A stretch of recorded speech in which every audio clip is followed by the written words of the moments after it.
The head of the United Nations mission in South Sudan says the country is not yet ready to hold its first presidential election in the coming year.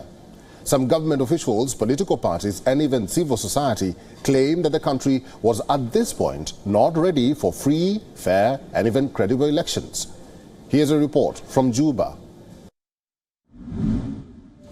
The presidential election is viewed as a culmination of the peace agreement signed nearly 5 years ago to pull the world's youngest nation out of fighting that killed some 400,000 people.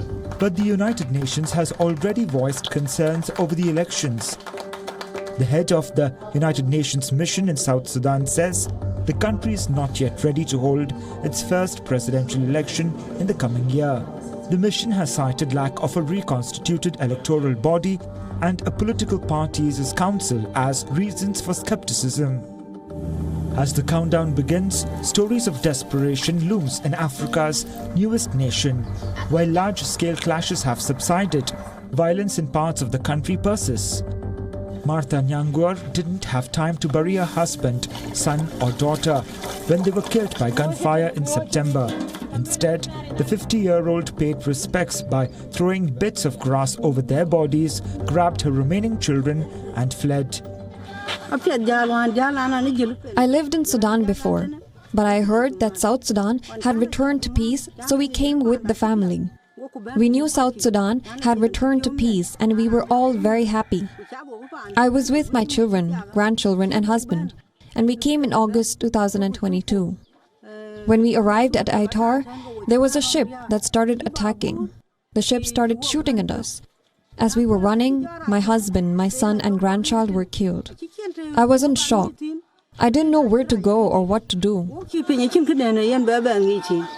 receive IDPs from different parts of Diel and Atar as a result of the conflict that happened way from end of last year until January.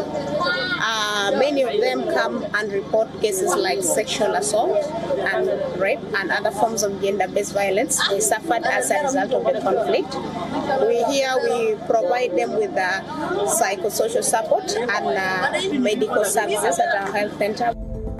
The United Nations panel of experts on South Sudan reported that government and opposition forces played facilitating roles in the violence. Displacement is at its highest since the peace deal was signed. Food insecurity, meanwhile, is at its worst since the country gained independence in 2011. The government says it is serious about the peace process and that it will hold elections on time. President Salva Kiir vowed never to return the country to violence. But the implementation of the peace agreement has been sluggish and key elements of the accord have not yet been implemented. To you, comrades, from the National Liberation Council, I ask you all to support peace so that development can take place. The revitalized peace agreement has been extended for 2 more years to enable implementation of the agreement before the general elections. President Salva Kiir and his rival Vice President Riek Machar are at loggerheads over the sacking of defense and interior ministers. The country is yet to deploy its unified defense forces, made of former rival groups, an integral part of the agreement. The government says deployment is delayed due to lack of funds, but critics say it is due to a lack of political goodwill. Kiir says his country's long-delayed elections will take place in 2024 and has thrown his hat in the ring. He is expected to face off with Machar, who is yet to confirm his candidacy.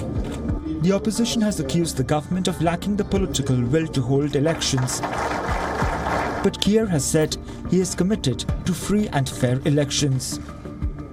Bureau Report, WION World is One.